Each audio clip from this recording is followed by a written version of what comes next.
Hello students, 12th के students, मैंने यहाँ लिखा भी है स्टूडेंट्स, आपके लिए एक शानदार वीडियो हम लेकर उपस्थित है जिसका आपको पता है किरचॉफ के नियम। पेपर पूरे पिछले सालों के पेपर उठा के देख लीजिए आप, किरचॉफ के नियम में जरूर कुछ ना कुछ आता है स्टूडेंट्स। बहुत ध्यान से स्टूडेंट्स किरचॉफ के नियम को अच्छी तरह से समझ लीजिए, क्योंकि इस पे न्यूमेरिकल आना ही आना है। और न्यूमेरिकल स्टूडेंट्स आप रट नहीं सकते, रट के आप वहाँ पर बोर्ड में कर नहीं सकते। स्टूडेंट्स तैयार रहिए बोर्ड के एग्जाम के लिए, बिल्कुल भी डिलाई मत कीजिए, ठीक है ना। बोर्ड के स्टूडेंट्स हैं, ठीक है, तो आप उसे बहुत ध्यान से करिए। आज की इस वीडियो में जो मैं न्यूमेरिकल्स कराऊंगा वो व्हीट स्टोन सेतु पे जितनी भी वैरायटी है उन सवालों को कराऊंगा, इसलिए ये वीडियो बहुत मोस्ट इम्पोर्टेंट होने जा रही है। तो स्टार्ट करते हैं स्टूडेंट्स। ऑलरेडी मैंने एक क्वेश्चन लिखा हुआ है, ठीक है ना स्टूडेंट्स। इस देखो ये वैसे दे देगा और उसमें पूछ देगा कि दिया गया जो व्हीट स्टोन सेतु संतुलित है, इसमें आर का मान ज्ञात कीजिए। तो क्या क्वेश्चन है स्टूडेंट्स, ये दिए गए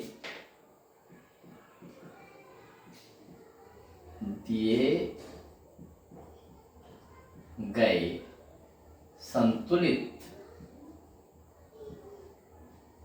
व्हीट स्टोन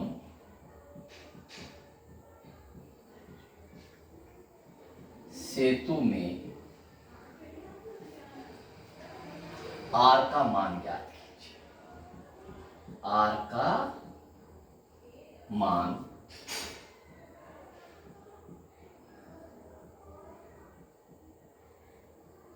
ज्ञात कीजिए। ये क्वेश्चन है स्टूडेंट्स एक नंबर का, ठीक है।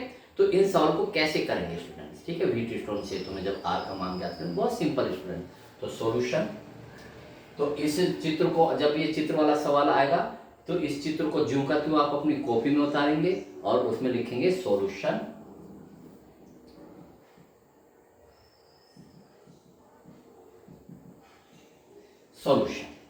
ठीक है स्टूडेंट्स।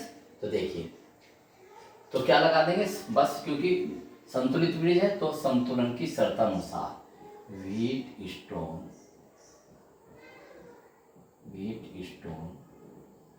की संतुलन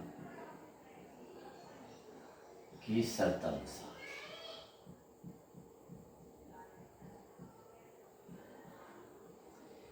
P/Q बराबर R/S, ठीक है स्टूडेंट्स। देखिए, तो P का मान क्या है, ये 15, ऐसे से ऐसे, अब ऐसे तो क्या होगा स्टूडेंट्स, 15/R बराबर इसका इसके साथ लीजिए 30/6, ऐसे सिंपल। तो देखिए काटिए इसे, तो इसे कैसे काटेंगे स्टूडेंट्स, तो आर की, चलो ऐसे कर तो आर इक्वल टू क्या आएगा स्टूडेंट्स, इसकी गुना यहाँ हो जाएगी, इसकी गुना, तो 15 × 6/30 डायरेक्ट कीजिए। तो यह यहाँ चला जाएगा, ये यहाँ आ जाएगा, ठीक स्टूडेंट। आप इंटर के स्टूडेंट से ऐसे ही कीजिए आप, वरना पूरा पेपर हल नहीं कर पाएगा, थोड़ा सा डायरेक्ट करना सीखिए। तो कितना होगा, 15 दूनी 30 और 2 तिया 6, तो आर बराबर कितना आ गया स्टूडेंट्स, 3 ओम। एक नंबर का स्टूडेंट सवाल है, ठीक है। तो बहुत मोस्ट इंपॉर्टेंट।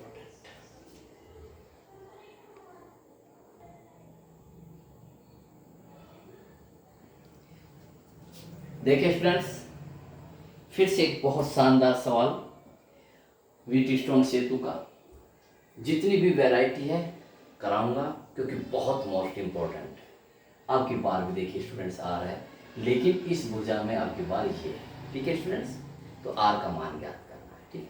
तो देखिए, क्योंकि संतुलित ब्रिज है स्टूडेंट्स, ठीक है, तो आप इसको नाम कर लीजिए A, B, C और D, ठीक है। आप जब भी स्टूडेंट्स ये न्यूमेरिकल्स आएगा तो आप इस फिगर को अपनी कॉपी में बनाएंगे, बहुत मोस्ट इंपॉर्टेंट। और जैसे मैं करूंगा स्टूडेंट आप वैसे ही करेंगे, वरना आपको नंबर कटने की उम्मीद हो सकती है, लेकिन जैसे मैं करूंगा नंबर नहीं कटेगा, ठीक है।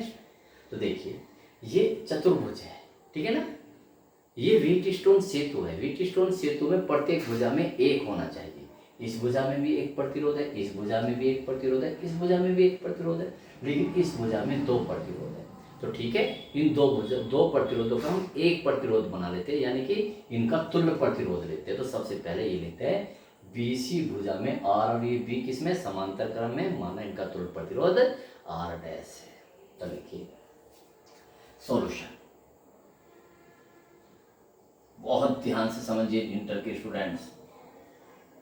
सॉल्यूशन पर्सन अनुसार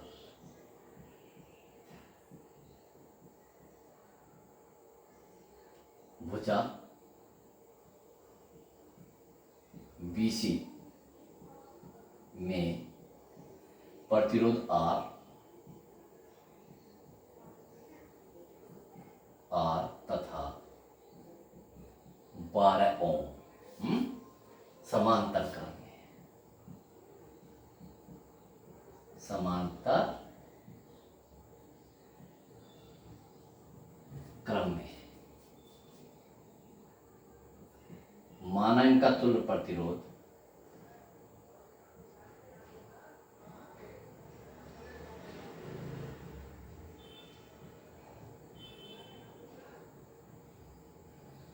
R डैश है। भाई R तो है ही, तो इसे हम क्या मान लो, R डैश, R1 मान लो, चलो R मान है।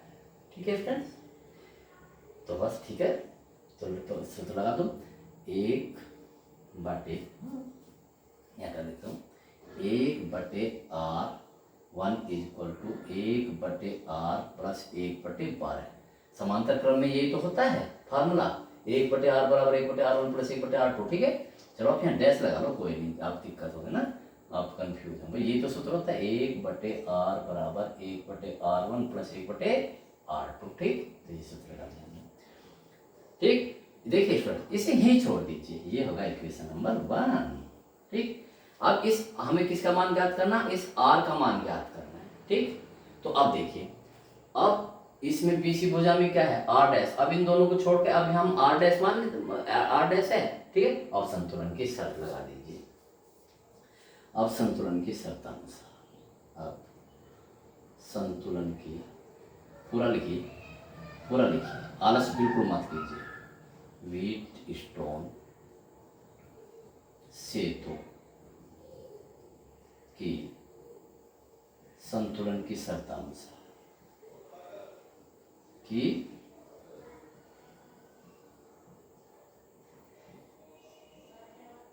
शर्त अनुसार। ठीक है, आपको पता है स्टूडेंट्स कितना, यानी कि P/Q बराबर R/S। P ये होता है, Q होता है, तो कितना है, P कितना है, ये स्टूडेंट्स 15 है, R है ना, अब ये R डैश होगा ना स्टूडेंट्स, ये वाला R डैश यहाँ से ले लो, तो ये बराबर ये R डैश ले लो, Q कितना है, हाँ PQ, ये बराबर P, इसका इसके साथ, इसका इसके साथ अनुपात, तो इसका इसके साथ क्या आएगा स्टूडेंट्स, 15/R डैश, ये इसका इसके साथ 20/4, ये लीजिए स्टूडेंट्स। ठीक है, तो देखिए, तो यहाँ से R डैश की वैल्यू कितनी आ जाएगी स्टूडेंट्स, 4 पंजे, चलो आगे इसमें काट देता हूँ, तो देखिए, तो R डैश कितना है स्टूडेंट्स, 4 पंजे 20 हो जाएगा, 5 या 15, तो ये 3 ओम हो जाएगा। नहीं आएगा काटना, चलो मैं काट, कोई दिक्कत नहीं, कोई नहीं स्टूडेंट्स, मैं आपको हर तरीके से समझा। अगर अभी आप तो कितना होगा स्टूडेंट, 20/4 करो, इसकी मल्टीप्लिकेशन करना है, कितना 20 गुना R डैश, इस क्रॉस मल्टीप्लिकेशन कर ली, बराबर 15 चौका 60, 15 चौका 60 हो गया, तो R डैश बराबर क्या, 20 दिया 60, तो 3 ओम आ गया।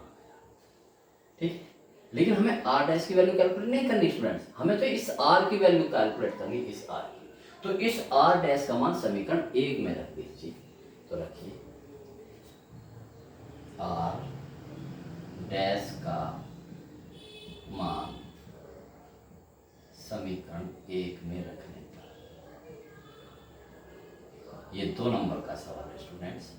पेपर का पैटर्न वही होगा स्टूडेंट्स जो मैंने पहली वीडियो में लिखवाया। ठीक है, तो कितना देखिए रखिए, 1/R डैश की जगह कितना रख देंगे, 3 बराबर 1/R + 1/12। देखा स्टूडेंट्स। ठीक, इसको इधर ले आइए तो 1/r बराबर 1/3 माइनस 1/12। इसे इधर ले आइए, माइनस हो गया, छोड़ कीजिए, 12 एलसीएम आ गया, 3 चौक 12 और को अच्छी तरह जानते हो, 3 एकम 3/12। तो r बराबर क्या आ गया स्टूडेंट्स, 12/3 या 4।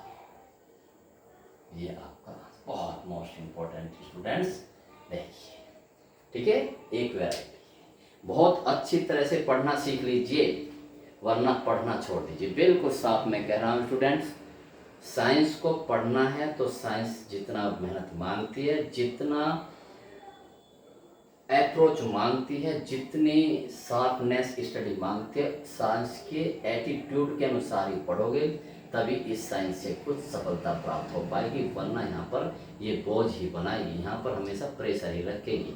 ओके स्टूडेंट्स, साइंस ली है, साइंस की तरह ही पढ़िए। तो नेक्स्ट क्वेश्चन,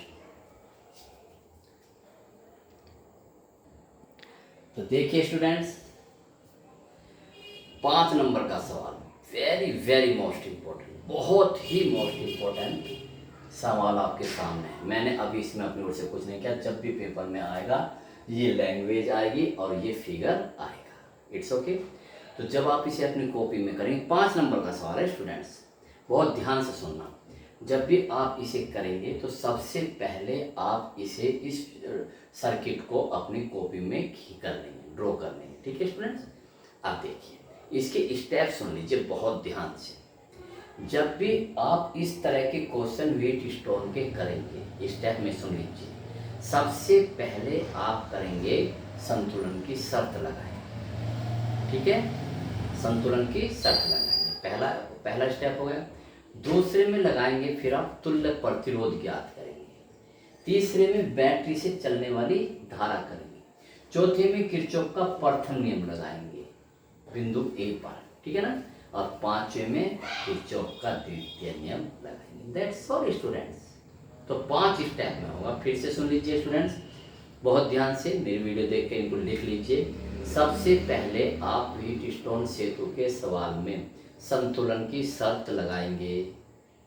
दूसरे में क्या करेंगे, दूसरे स्टेप में तुल्य प्रतिरोध निकालेंगे। तीसरे स्टेप में बैटरी से चलने वाली धारा निकालेंगे।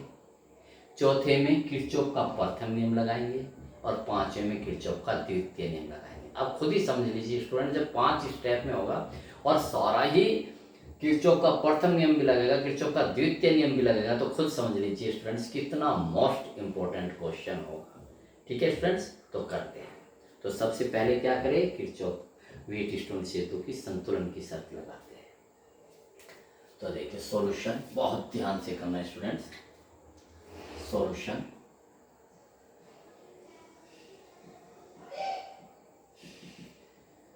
ठीक, तो लिखिए संतुलन की शर्त अनुसार, संतुलन की शर्त अनुसार लगा दीजिए क्या है, 2/4 बराबर, देखो ये 2/4 है, इसका इसके साथ और इसका इसके साथ 3/6 कीजिए। तो 1/2, ये भी क्या आएगा 1/2 बराबर है, ठीक है। ये लगा दीजिए संतुलन की शर्त क्या, P/Q बराबर R/S, ठीक है। तो लिख दीजिए अतः, वैसे उसने दिया भी लिखना, आप अपनी ओर से भी सीखिए। अतः दिया गया व्हीटस्टोन सेतु संतुलित है, ठीक है स्टूडेंट्स। तो संतुलित है तो इसका क्या प्रभाव पड़ेगा, संतुलित है तो इसका मतलब क्या है स्टूडेंट्स कि बिंदु B तथा D समान विभव पर होंगे। जैसे देखो मैंने बताया था स्टूडेंट्स, ये तराजू है ना, ये तराजू है, आपने इधर कोई चीज रख दी, ठीक है, चलो कोई बोरी रख दी गेहूं की, तो ये संतुलित कब होगा, मानिए 100 किलोग्राम की बोरी, तो जब आप इधर भी 100 किलोग्राम का ही वेट रखेंगे, ऐसे तो है। तो संतुलित तो तभी होगी जब इस पलड़े में और इस पलड़े में समान भार होगा। ऐसे ये संतुलित कब होगा? जब इस पर और इस पर विभव, यहाँ तो बहा लेते हैं और यहाँ विभव समान होगा। ठीक है, तो ये लिखेंगे, तो लिखिए अतः बिंदु P, अर्थात लिख लो, अर्थात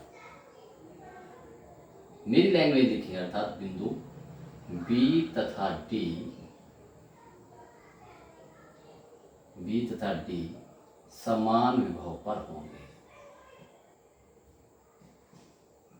समान विभव पर होंगे। चलो भाई, ठीक है, समान विभव पर होंगे। जब समान विभव पर होंगे तो इसमें कोई धारा प्रवाहित नहीं होगी, है ना। अरे देखो, ये हमने लिखा, इसका क्या इफेक्ट होगा वही अगला सेंटेंस बन जाएगा, इसे बोलते हैं फ्लो। होंगे अतः, समझ गए ना स्टूडेंट्स? भाई जब ये भी माने 10 वोल्ट है, ये भी 10 वोल्ट है, तो धारा किधर से किधर की ओर बहती है? ऊंचे विभव से नीचे विभव की ओर। तो यहाँ भी 10 है, यहाँ भी 10 है, तो ये तो बराबर है, तो इसमें धारा प्रवाहित होगी ही नहीं, तो इसलिए इसमें धारा प्रवाहित नहीं होगी। तो ये लिखते हैं अतः विकर्ण BD में कोई धारा प्रवाहित नहीं होगी।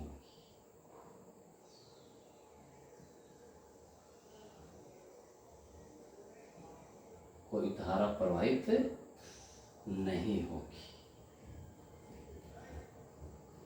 ठीक है स्टूडेंट्स, बहुत अच्छी तरह से हर एक स्टेप को समझ लीजिए।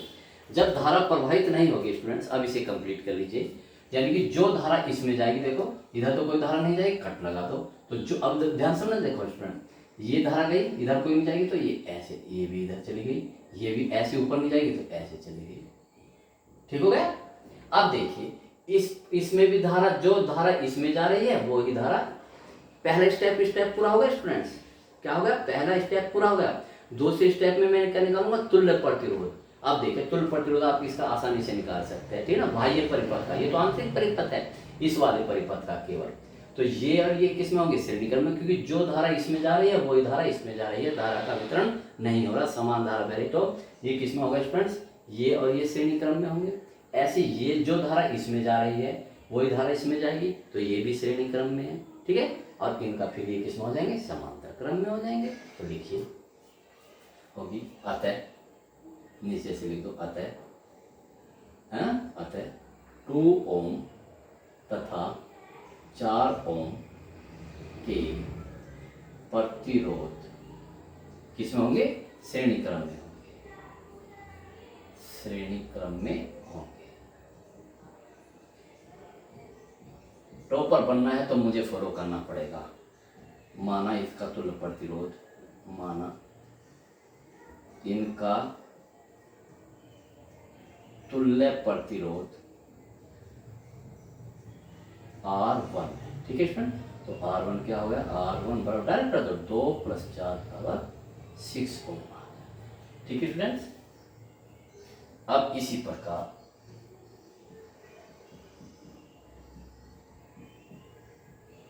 क्या, ये 3 ओम और ये 6 ओम, इसी प्रकार 3 ओम तथा 6 ओम श्रेणी क्रम में, श्रेणी क्रम में है, ठीक। माना इनका तुल्य प्रतिरोध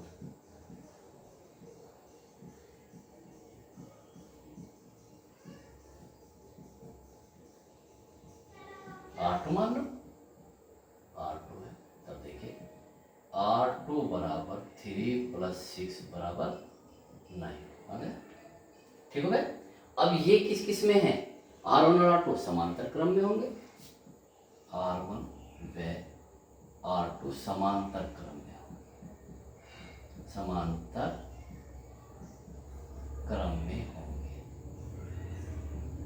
ठीक है। माना अतः, लिख दो अतः परिपथ का बाह्य तुल्य प्रतिरोध R, बाह्य तुल्य प्रतिरोध है ना, R मान लिया हमने। तो कितना समांतर क्रम? 1/R बराबर 1/R1 + 1/R2 कीजिए। 1/r, R1 कितना आया था 6, ये कितना आया स्टूडेंट्स 9, कीजिए कितना एलसीएम आ गया स्टूडेंट्स 18, 36 18 और 9 दूनी 18, 5/18 आ गया स्टूडेंट्स। तो R ये तो 1/r है स्टूडेंट, तो R बराबर क्या होगा 18/5, तो R बराबर स्टूडेंट्स क्या आ गया 5 या 15 और 5 20, ये आ गया कितने तो R हो गया स्टूडेंट्स ये लीजिए। ठीक, तो स्टूडेंट्स कितने स्टेप हो गए, 2 स्टेप हो गए। एक हमने व्हीटस्टोन सेतु के संतुलित की कंडीशन लगा दी, दूसरे में हमने तुल्य प्रतिरोध निकाल दिया। अब तीसरे स्टेप में क्या लगाएंगे स्टूडेंट्स, यहाँ से चलने वाली धारा। ठीक है, तो देखिए चलने वाली धारा स्टूडेंट्स तीसरे स्टेप में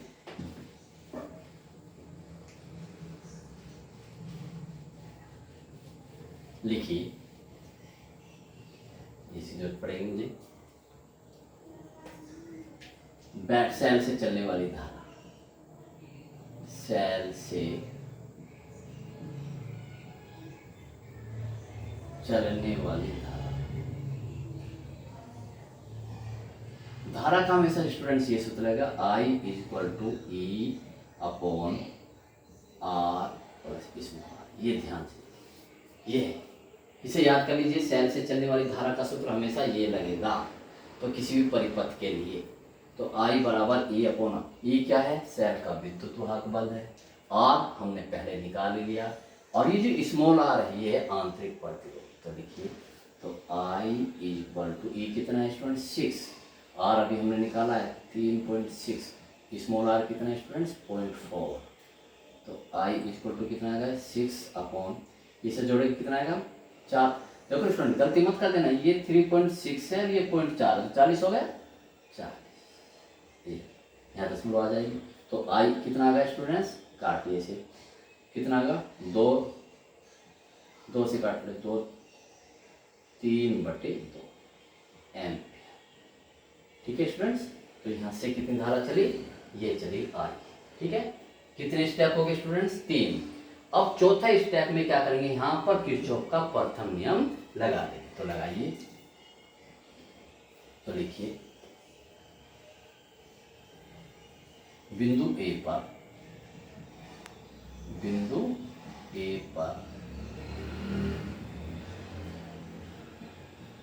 किरचॉफ के प्रथम नियम से,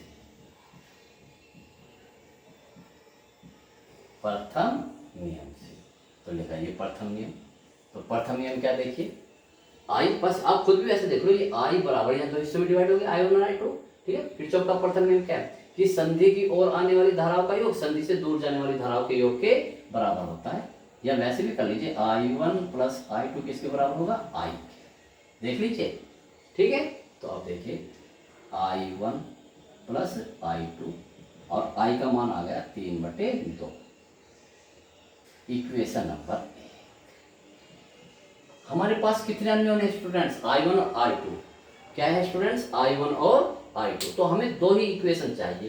पहली समीकरण यानी कि पहली इक्वेशन तो किरचॉफ के प्रथम नियम से आया करेगी, और दूसरी आएगी किरचॉफ के द्वितीय नियम से, और उन दोनों को सोल्व कर लेंगे, हमारे आंसर के मान आ जाएंगे। अब इसमें किरचॉफ का द्वितीय नियम लगा दो, इस बंद, आपको पता है किरचॉफ का द्वितीय नियम किस में लगता है, बंध परिपथ में लगता है, तो हम इस बंध परिपथ में A B D A में किरचॉफ का द्वितीय नियम लगा दीजिए।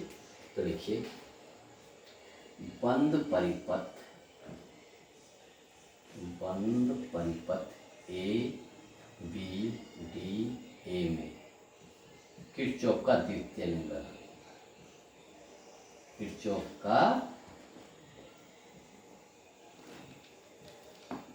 द्वितीय नियम लगाने,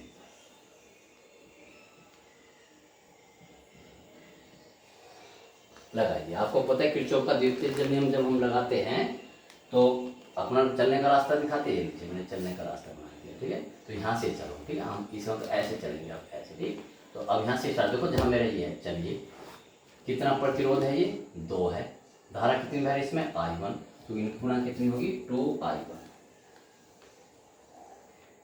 ठीक है, आगे बढ़िए, इसमें कोई प्रतिरोध है नहीं, वैसे भी इसमें धारा नहीं बह रही, छोड़ दीजिए इसे। अब ये आ गया देखो स्टूडेंट, तो कितना होगा माइनस, क्योंकि हम इधर की ओर जा रहे हैं, ये इधर की ओर आ रही है, इसकी गुणा कितनी होगी 3i2, 3i2 बराबर 0। क्यों? क्योंकि इस बंद परिपथ में कोई भी सेल नहीं है। सेल का ही तो विद्युत वाहक बल आता है। किरचॉफ का द्वितीय नियम क्या है? किसी बंद परिपथ में जितने भी प्रतिरोध है उनके संगत बहने वाली धाराओं का गुणनफलों का बीजगणितीय योग उनके विद्युत वाहक बल के बीजगणितीय योग के बराबर होता है। तो देखो मैंने I1 है और इसकी गुणनफल ये होगा 2i1, इसका गुणनफल कितना होगा 3i2। इनका बीजगणितीय योग मैंने आपको बताया था कि अगर उसी दिशा में चलोगे तो पॉजिटिव आएगा और अगर धारा हमसे टकराएगी तो निगेटिव आएगा। इसमें कोई सेल नहीं तो इसलिए विद्युत वाहक बल शून्य होगा। तो ये आप देखिए स्टूडेंट, तो 2i1 बराबर 3i2। आगे देखो दो इक्वेशन स्टूडेंट्स। अब बस इन दोनों इक्वेशनों को हमें क्या करना है? हल करना है। ठीक है, ये जो मेरे पास एक सेंटेंस लिख दिया स्टूडेंट्स इक्वेशन समीकरण 1 तथा 2 को हल करने का। तो लिखिए समीकरण 5 नंबर का सवाल है स्टूडेंट, समीकरण 1 तथा 2 को हल करने पर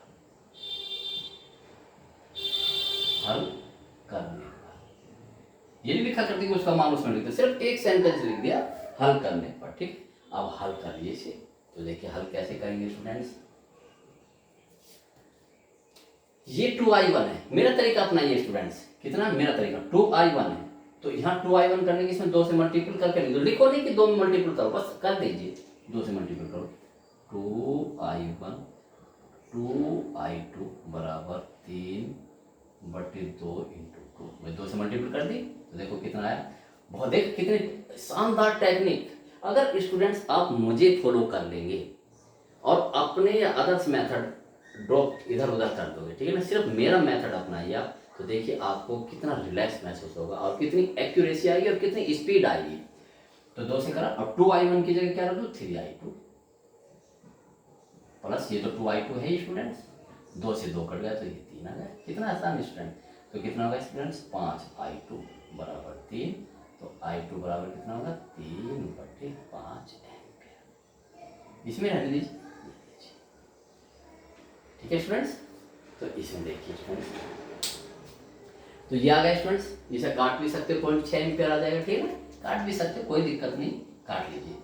तो कितना आ गया स्टूडेंट्स 0.6 एम्पियर, 5 से 30 हो जाएगा। ये लीजिए आ गया मान, i2 का मान आ गया। ये देखो i2। अब इसका मान यहाँ रख दीजिए, तो कितना होगा स्टूडेंट्स 2i1 = 3 और i2 का मान 0.6, तो i1 कितना आ गया 3 × 18 पॉइंट यानी कि 8/2, यानी कि स्टूडेंट्स i1 कितना आया 0.9 एम्पियर। 0.9 और 0.6 1.5, तो देखो ये आ गया 1.5 आ गया स्टूडेंट्स। तो ये पहला पार्ट होगा स्टूडेंट्स हमारे i1 और i2 के मान। बहुत ध्यान से समझना स्टूडेंट्स, ठीक हो गया।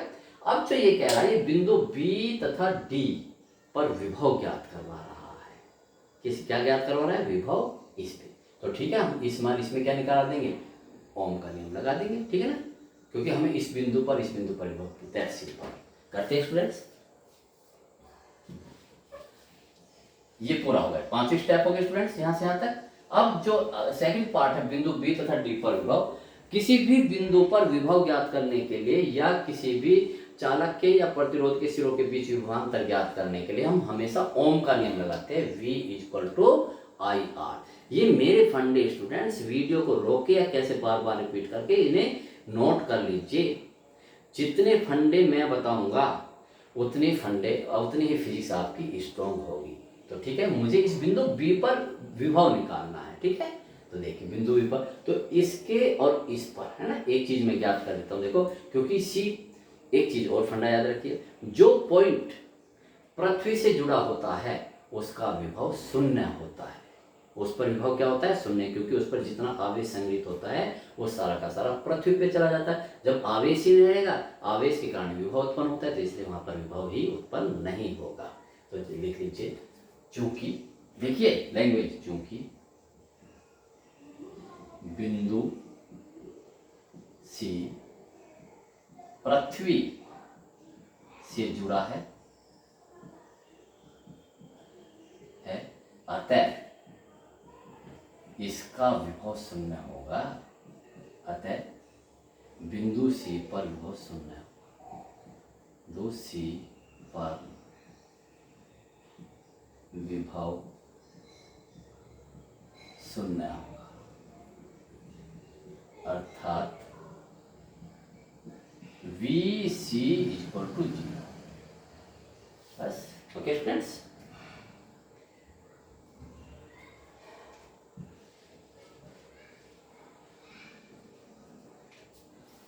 अब क्योंकि इस सी का मुझे पता चल गया 0, इस पे निकालना, तो इसमें क्या लगा, तो ओम का नियम लगा दीजिए। तो लिखिए बीसी भुजा में ओम का नियम लगाने पर, ओम के नियम से, ओम का नियम क्या है students, V equal to I R. ध्यान देना स्टूडेंट्स, ये V विभव नहीं है, ये है विभवांतर। ठीक है, जब मैं इसे लगाऊंगा, धारा इधर से इधर की ओर बह रही, तो इसका मतलब स्टूडेंट्स ये विभव ऊंचा है और ये नीचा है, तो इसलिए पहले VB माइनस VC करूंगा। तो लिखिए विभवांतर है ये, तो VB माइनस VC होगा विभवांतर। इस बिंदु का विभव और इस बिंदु के विभव का अंतर कर दिया तो क्या होगा स्टूडेंट्स, विभवांतर हो गया। तो देखिए VB minus VC equal to I1R, है ना, I1 ही तो है इसमें, तो वैल्यू रखिए। VB हमें निकालना है, बहुत ही मोस्ट इंपॉर्टेंट, VC 0 है, I1 कितना है स्टूडेंट्स, 0.9 और R कितना है 4, इसी R को तो लोगे 4, तो कितना आया 4 36, तो ये आ गया 36, एक अंक बाद 10, इतने वोल्ट। तो यहाँ तो ये तो 0 है स्टूडेंट, तो VB इक्वल टू कितना 3.6 वोल्ट। ये लीजिए, ये भी आंसर होगा स्टूडेंट्स। ठीक है, ये भी आंसर होगा, इन्हें पोर्टरेट करते रहिए, ये भी आंसर। ठीक, अच्छा आप एक बात बताइए फ्रेंड्स, अभी मैंने जब संतुलन की बात लिखी थी तो मैंने कहा था बिंदु B तथा D समान विभव पर होंगे, तो आप यहाँ भी लिख सकते हैं कि बिंदु B तथा D पर समान विभव। यहाँ कितना वोल्ट आया स्टूडेंट्स, 3.6 वोल्ट आ गया, तो यहाँ भी 3.6 वोल्ट ही आएगा। करके भी दिखा दें, अगर आपके पास समय नहीं स्टूडेंट्स तो ये लिख दीजिए, क्योंकि बिंदु B तथा D समान विभव पर है, अतः D पर भी विभव 3.6 वोल्ट होगा, लेकिन मैं तो आपके सेटिस्फैक्शन के लिए करके दिखाऊंगा। तो कीजिए, है ना। अब किसके लिए लगा दीजिए ओम का नियम, इसके लिए, ठीक है, DC भुजा के लिए, DC भुजा के लिए, बस DC भुजा के लिए ओम का नियम लगा दो, ओम का नियम। ठीक है, तो DC भुजा के लिए ओम का नियम क्या लगाइए, तो कितना होगा स्टूडेंट्स, VD माइनस VC बराबर I2R। VD हमें निकालना है, कितना आएगा VD का मान, 3.6 ही आना चाहिए, देखते आते हैं। VC तो 0 है ही, I2 कितना है हमारे स्टूडेंट्स 0.6, 0.6 और ये 6 है ही, देखिए, तो VD रहेगा 0, तो 6।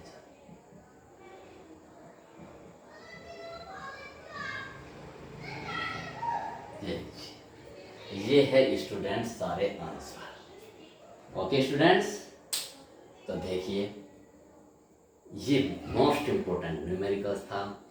अगर जिस स्टूडेंट्स ने ये न्यूमेरिकल कर लिया तो व्हीटस्टोन सेतु का कोई न्यूमेरिकल ऐसा नहीं बचेगा जिसे आप नहीं कर सकते। लेकिन मेथड मेरा अपनाएंगे, मुझे पता है, मुझे अपने पर कॉन्फिडेंस है कि मेरा मेथड सबसे अच्छा है। ओके स्टूडेंट्स, अगली वीडियो में और न्यूमेरिकल्स कराएंगे, क्योंकि इसका एक न्यूमेरिकल जरूर आएगा। ओके स्टूडेंट्स, आप इसकी तैयारी रखिए, इसकी प्रैक्टिस कीजिए, कोई प्रॉब्लम है आप मुझे शेयर कीजिए, मुझे मेरे व्हाट्सएप ग्रुप पे आपके पास है, अपना सोल्व करके आप भेजिए, मैं चेक करूँगा। Okay students, best of luck और बोर्ड के लिए बेस्ट विशेष।